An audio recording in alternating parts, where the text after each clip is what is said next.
Time now for our review of No One Will Save You. This is a movie available on Hulu, and we got Hulu because of Kitchen Nightmares. We bundled it with Disney Plus, and my sister recommended this movie to us, and we were bored, and we just happened to see it at the top, and we were like, okay, we'll watch it. Yeah, it just so happens that it's on Hulu as well. Yeah, but before we get into spoilers, because it's basically spoilers from beginning to ending, what is your rating for it? How would you rate this? Good movie, bad movie, mid movie? Mid movie. Okay.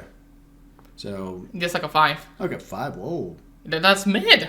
Okay, I thought you would let you that a little bit higher of it. Okay. No, mid is like middle of the pack. 5 out of 10. Okay. All right. Well, I'll give it like a 6.5. I thought it was good. Okay, fine. It wasn't 5.5. It wasn't great. It wasn't bad. It was different. But everything we need to talk about is in the spoiler section. So if you're looking for like a sci-fi type movie, I guess, a sci-fi thriller, I would say, right? Mm-hmm. And you have Hulu, check it out. Check out No One Will Save You. It might be interesting to you. Maybe. Okay, so let's go into the spoilers. I think this is the fastest we ever jumped into spoilers. So the story revolves around a young woman. I think her name's Bryn, right? Bryn, yeah. Bryn.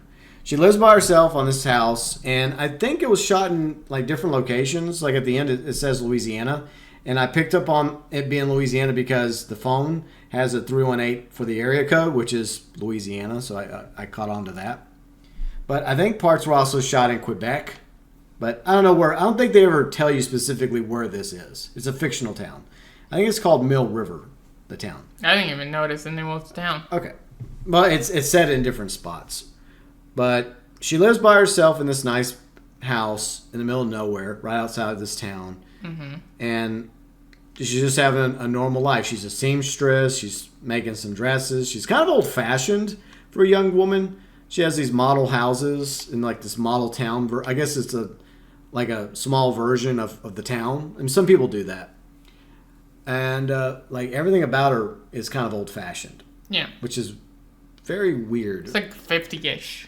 Yeah. 60s look. Except for the flat screen. Except for the flat screen, yeah. Yeah, that's the only thing that I noticed that in the movie. I'm like, wait a minute, that doesn't seem to work with this decor that they're going for. Yeah, it's like, I'm going to have 50s and 60s look, but you know what?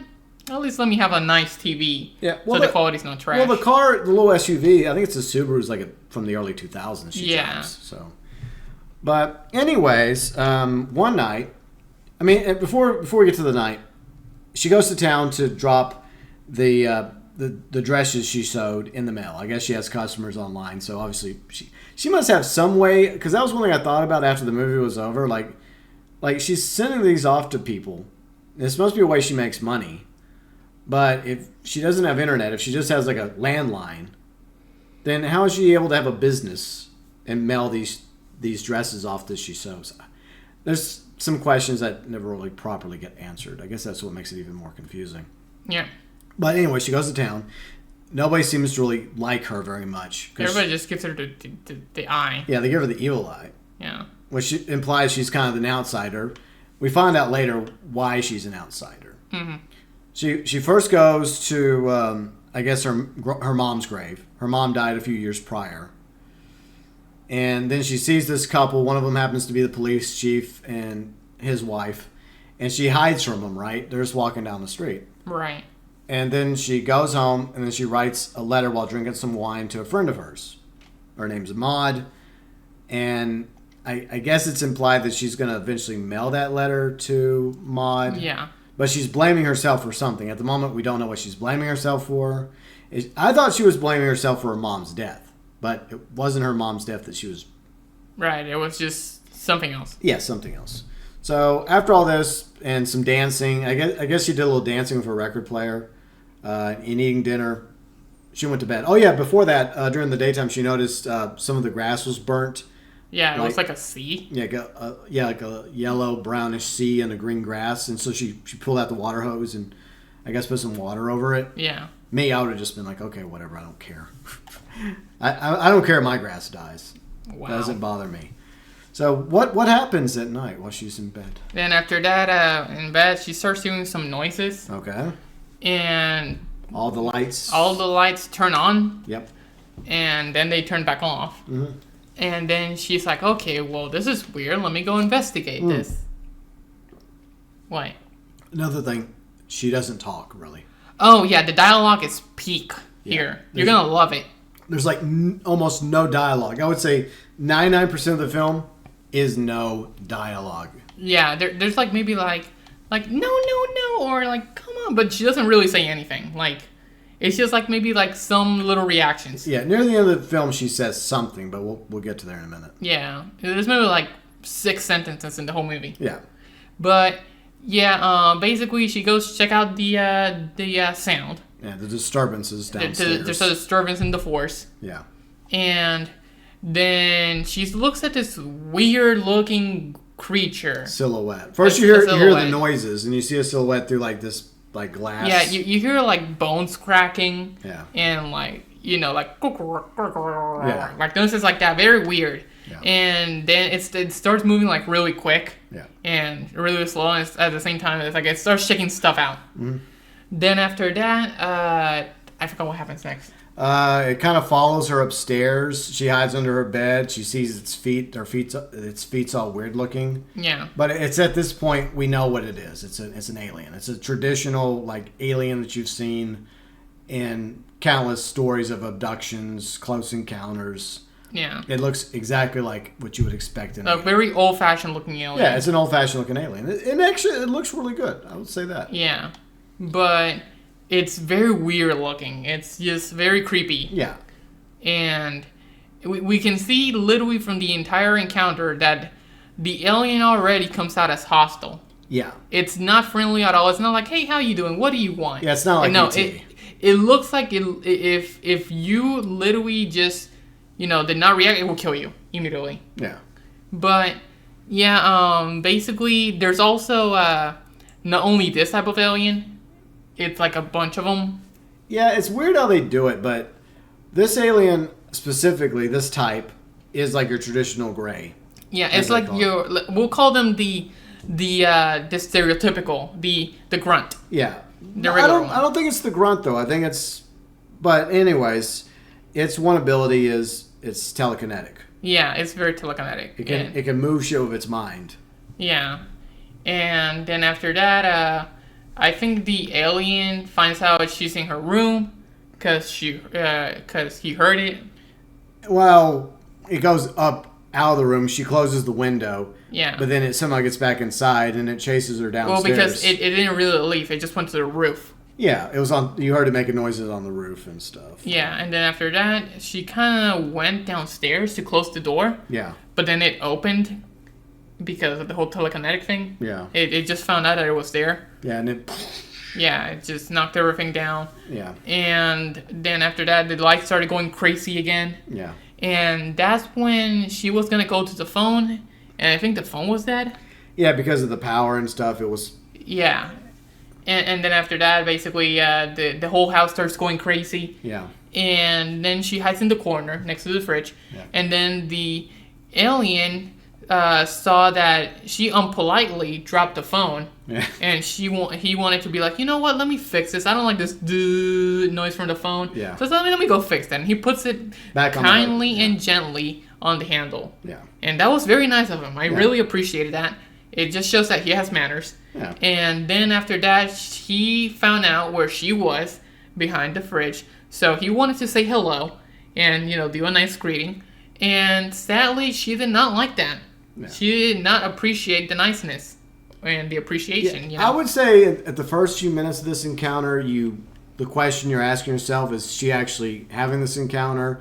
Is she dreaming? Is she insane? Is she in a mental institution? Is the alien actually friendly? Is it hostile? Because at the moment maybe it's just a misunderstanding between the two, right? It's like a 50-50 at the moment. Yeah, so you're kind of going back and forth. Okay, maybe this is just a misunderstanding. But then again, the alien did come into her house uninvited. Yeah, how dare they? But it starts becoming more apparent that it's hostile by using its powers to knock shit around and knock down her front door and destroy her little model village that she had set up. Mm-hmm. And then after that, she tries to run away. Yeah. And then it's like, no, wait, get back here. And grabs her with her telekinetic powers. Or whatever. Yeah, it's non-binary self. Yeah, we don't want to assume. Yeah, so after that, she grabs like one of the little houses. She had something in her hand, like a piece of one of the houses. Yeah, she gets knocked down very hard by the door. Yeah. But then after that, she tries to escape, and basically they get grabbed.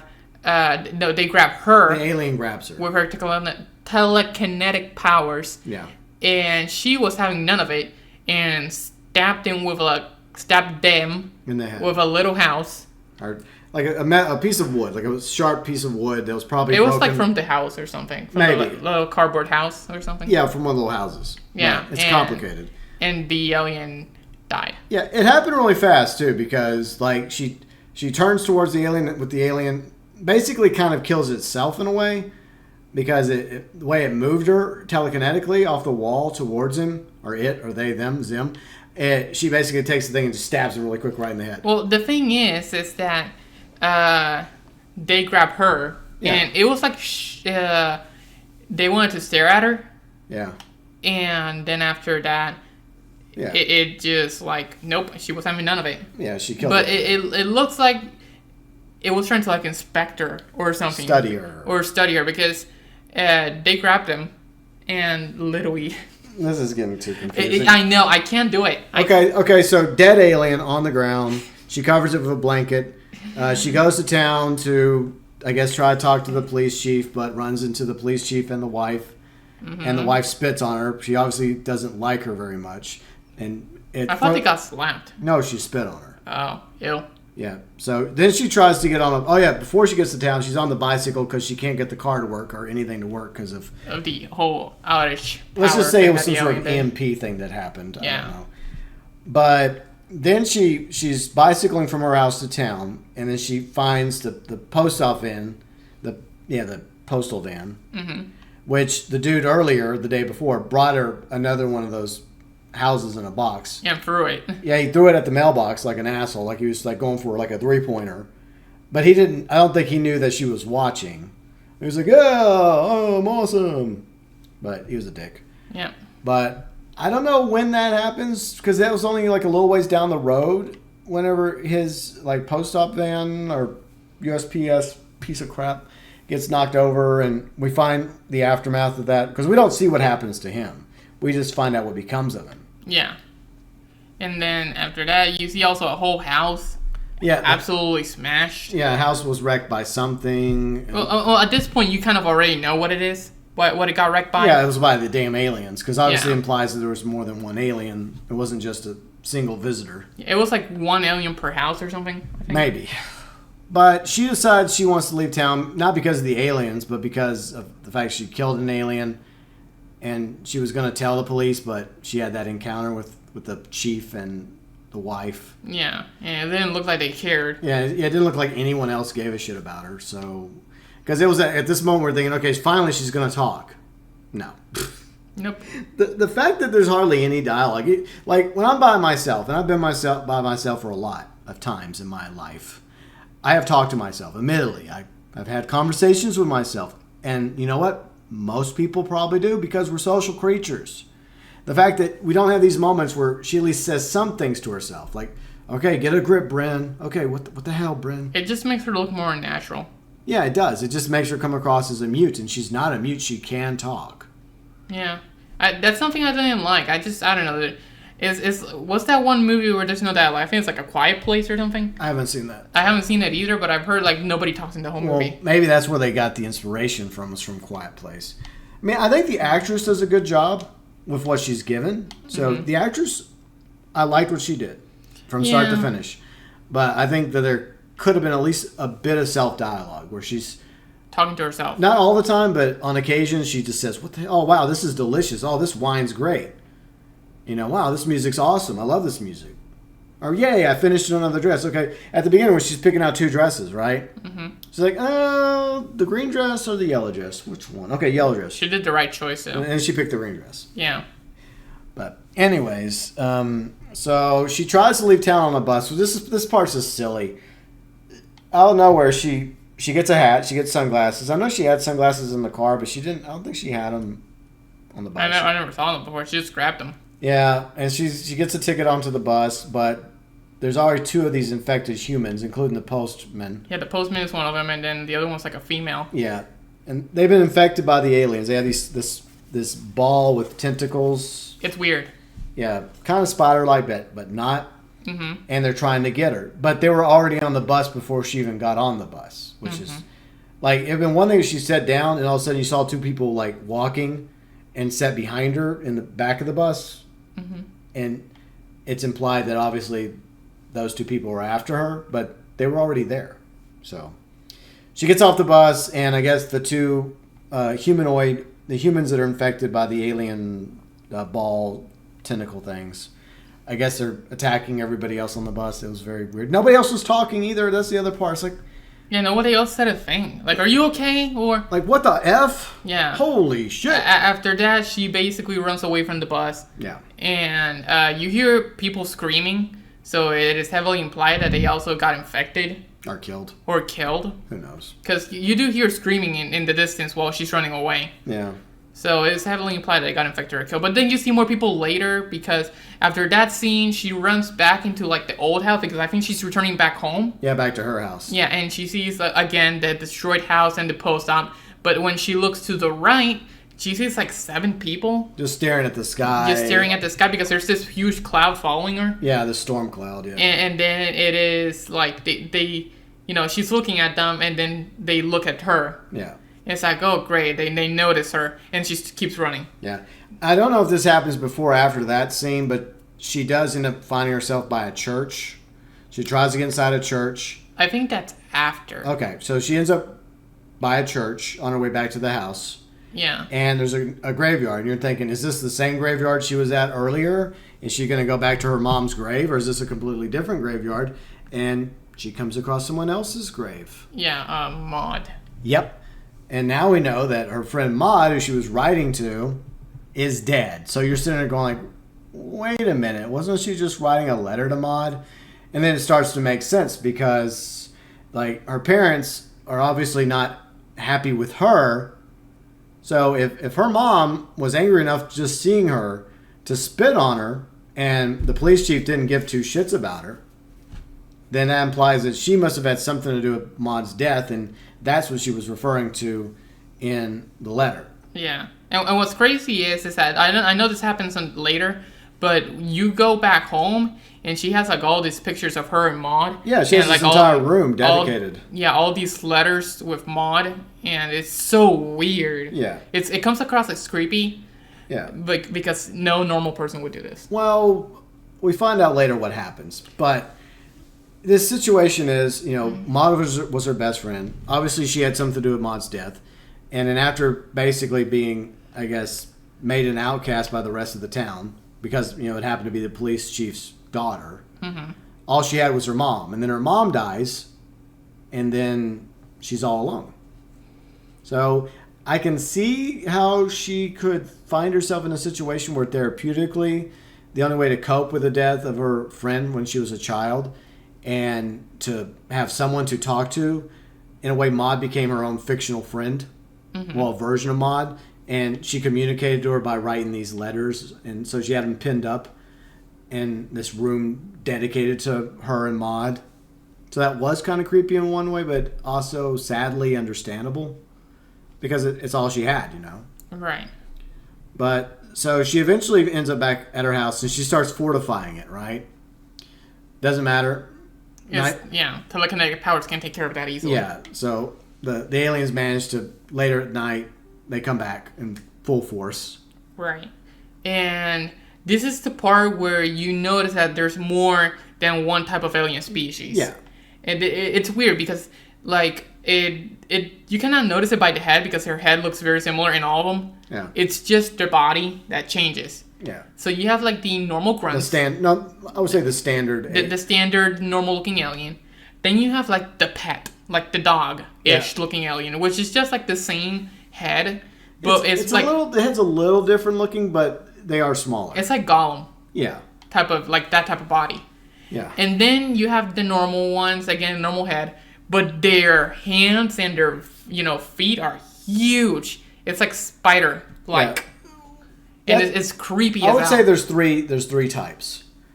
There's the standard one, which is, and then there's the pet, which we call the pet. They also have the ability to swing, I guess, a little bit. Yeah. But they don't have telekinetic powers. So yeah, the only one that has them is the normal looking ones. Yeah, the standard ones have the telekinetic powers. Yeah. The pet, the one that looks like more kind of like their pet or their whatever the hell it is. Yeah. She was able to eventually kill it. Yeah.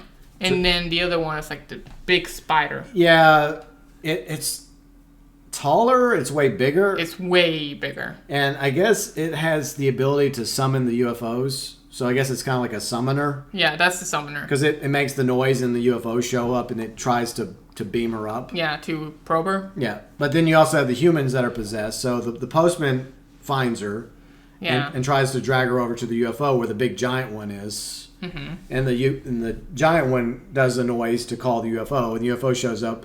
But she manages to kick the postman into the beam, and then basically, I guess, kills him. It doesn't kill him because he comes back. Okay. You see him like after the whole thing. It's like the UFO drops him down, and he's like trying to move, and then he gets up again.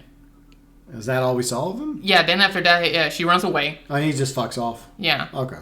Yeah. I don't think you see him again. And then the big one, the one that's kind of tall and lanky, kind of like Slender Man in a way, I guess. Yeah. Is chasing her. And it gets on top of the house and it's all creepy. It's on top of the house. Yeah, it looks very creepy. Yeah. But then after she hides in the house, like the normal grunt, No, you're getting ahead of yourself. Because she ends up killing the big one. Oh yeah. She runs into her car. Yeah. And then like the dude tries to go after her. Yeah. And then she gets out, but she gets cut. Yeah, the summoner, the tall one, gets caught in the car, and then then after that she's like, oh wait a second, oil's coming out of the car over gasoline. Yeah. And obviously she obviously armed herself, and she had a match or a lighter. She had a lighter. Earlier she grabbed a lighter. She also grabbed a box cutter, so she had those two things on her from earlier. Yeah. And then after that, obviously the smart thing is to light it on fire. Yeah. So she did. Yeah. And the whole thing exploded. Yeah. But then after that, the whole probing thing kind of came and turned the whole car off. Don't you remember? Like the probing thing, it came and turned the whole fire off. Or did the fire just die down? No, it didn't. Okay. It wouldn't have died down that fast. Okay, well, it got probed. Either way, the summoner, lanky one is dead. That one. She goes back in the house, and then she encounters another one of the standard. Yeah, the regular alien. Yeah. And that's when you get the whole reveal of all the things about Maud. Because the alien is in the room studying everything. Yeah, the alien looks at the whole pictures and everything. And then she wants to strike the alien down. Well, but the alien is like, no, bitch, and then just throws her out of the room. Yeah, I did like that scene. Because at this point, she's kind of gone 3-0. Yeah. She's killed 3 of them so far. Like a standard one, the first standard one she killed. Oh, by the way, they took the one she killed later.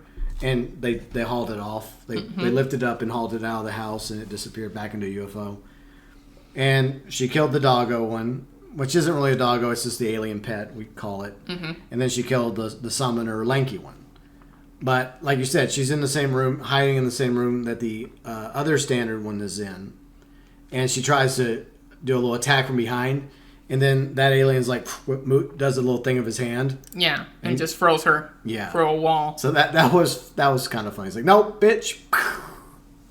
Yeah, so that alien was actually kind of smart. Yeah. But then after that, I think the probe gets to her. And a big like red light probe. Yeah. And that's when the alien wanted to start a little ritual thing with the tentacle spider thing. To put it regurgitates one of the tentacle balls. And basically, she's stuck up against the ceiling. Yeah. But I guess the aliens had the ability to stretch out and stuff, so he was able to stretch all the way up to the wall, to the ceiling. Like flying? No, he didn't fly. He stretched. So I guess they did. Maybe they're all the same alien. They just had the ability to do certain things. But that wouldn't make sense because the other two would have been telekinetic as well. Yeah, which they weren't. They would have just grabbed her and just go. But maybe they just have the ability just to change make themselves taller if they want. Yeah. Because he reached out, his neck went all the way up to the ceiling. Yeah. And basically mind controlled her to open her mouth. Yeah. Basically, at that point, you're already screwed. Yeah. basically they control your whole body. So if they wanted to put that shit in your mouth, they couldn't do anything. It's not like close your mouth, and then the alien's like nope, and then just opens your mouth for you. Yeah. Just because they have the like a neck thing, so you're kind of screwed. Yeah. And then after that, the whole thing goes in her mouth. Yep. And she starts screaming like it was a whole dream. Yeah. And basically, it's like okay, that never happened. It was just a dream. And then she starts smiling. But then after that, like Maud comes in. Like, I think it's her mom or Maud, one or the other. It's meant to be Maud. And then, like, you start seeing these flashes, and you can still see that, no, this is not a dream. This is just, like, a little happy place for her while the thing actually controls her body. Yeah, but this is the only time she actually talks. And she basically tells Maud a couple times how she's sorry. Yeah, and then after that, she basically goes and tries to get the whole thing spider out of her mouth. Yeah. Somehow she just kind of got the will to do that because any other person did not. It's just her. Yeah, she was able to fight it. Yeah, and get the whole thing off of her. Then after that, the whole tentacle spider thing starts screaming and then it gets probed. I guess what happened is, like, unlike the others, they got infected.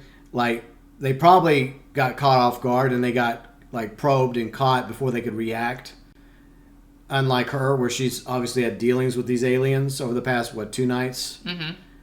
And maybe she just has a stronger fortitude because of everything she's been through. So she was able to fight the delusion and reach into her mouth and pull out the tentacle ball and throw it on the ground.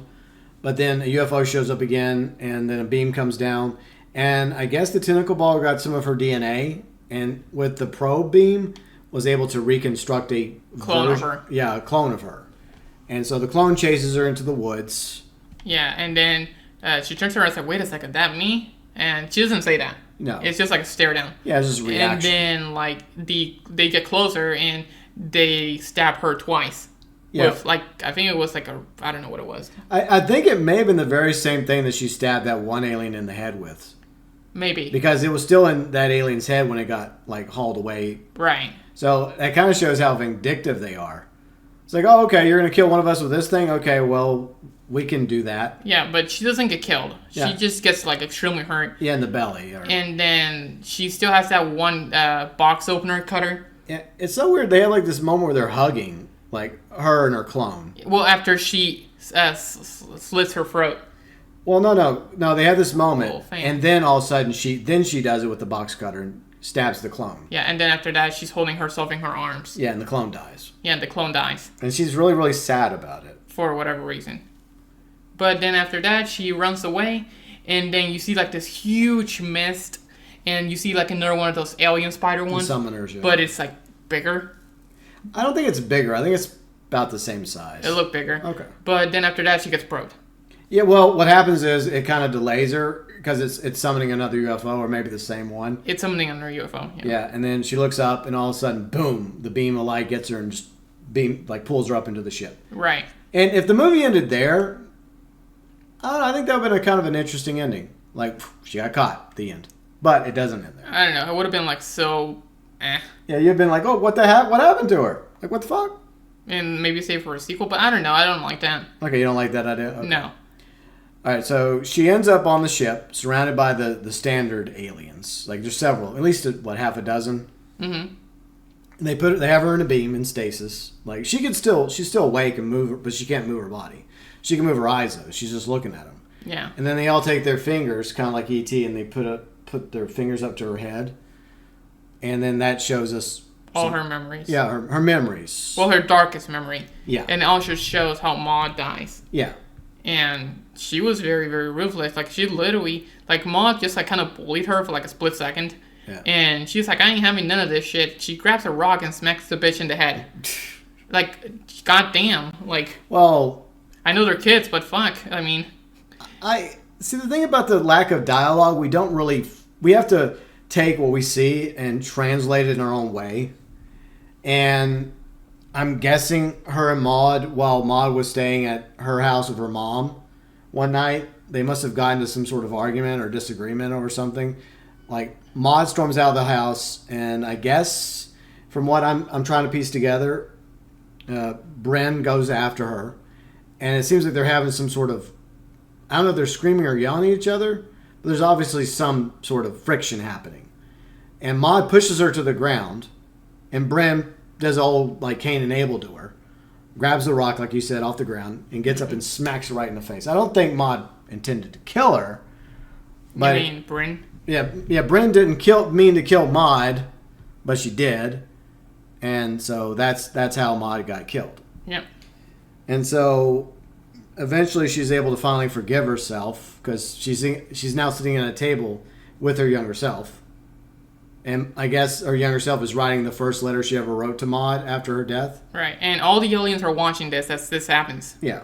So then after that, like, the aliens kind of feel bad. It's like, oh, god damn, this is rough. Yeah. So we decided, you know what? Let's just let her go. And they let her go. Yeah. I guess they healed her as well because I think she would have died with that injury she had. Yeah. So they healed her too. And then she's laying on the road all happy and stuff. Yeah, she's like chuckling. Like, that did not just happen. Oh, thank goodness. Yeah. I like how you're just adding words here, even though there were no words. I'm adding what needed to be said. You're just rewriting a script that didn't even exist for the dialogue. So there's like a flash forward, and she's clearly happier. She has a white dress on now, and she's in a good mood. And I guess she's hanging those houses, those mini houses at other people's houses, and everyone's really nice to her.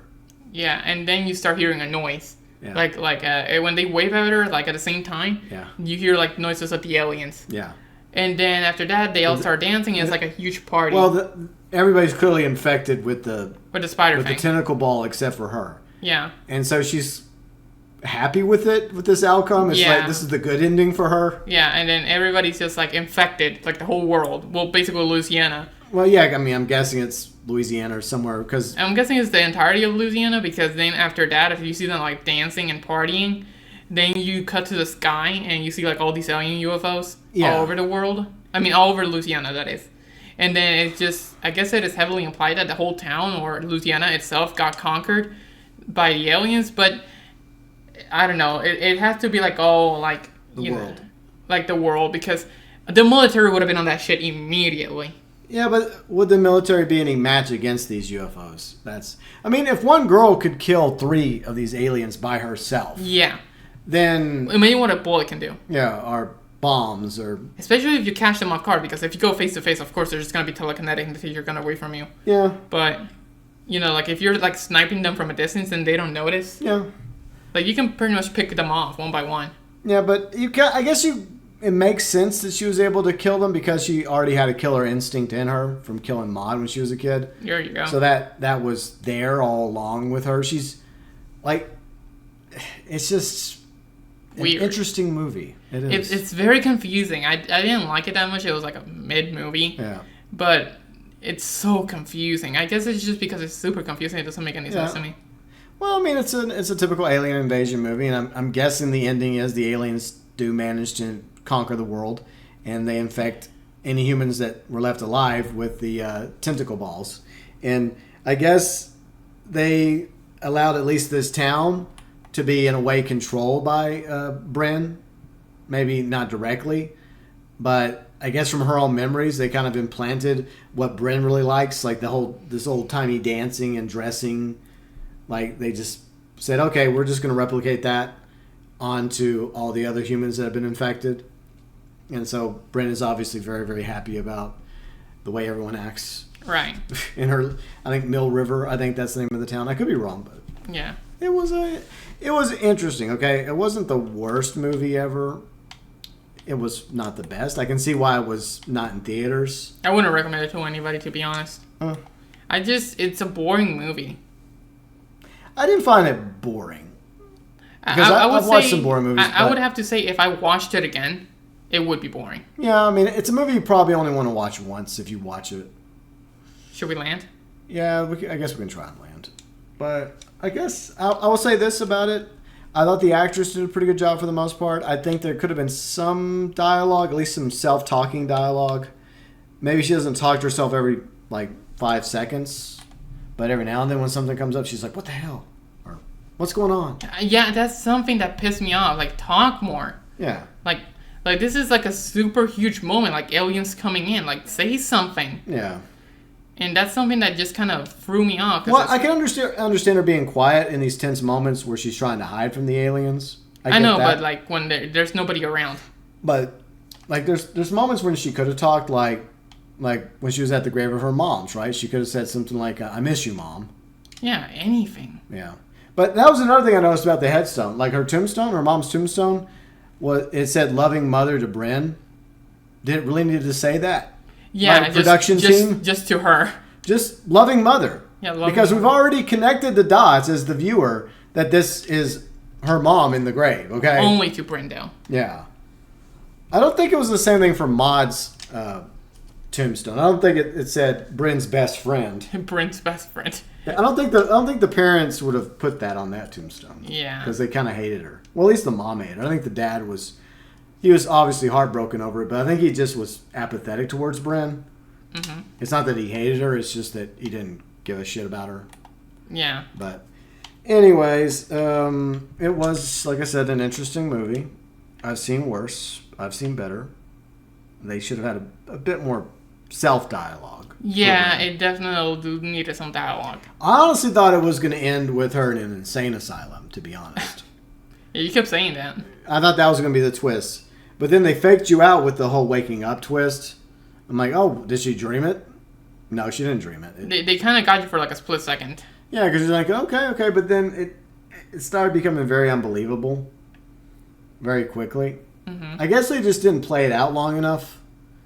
Like, I think the problem is they should have allowed the delusion to exist for an extra 10 minutes where she actually goes to town and everyone's nice to her, including the chief of police and the mom. And then she meets Maud, and then she starts to realize that something's not right.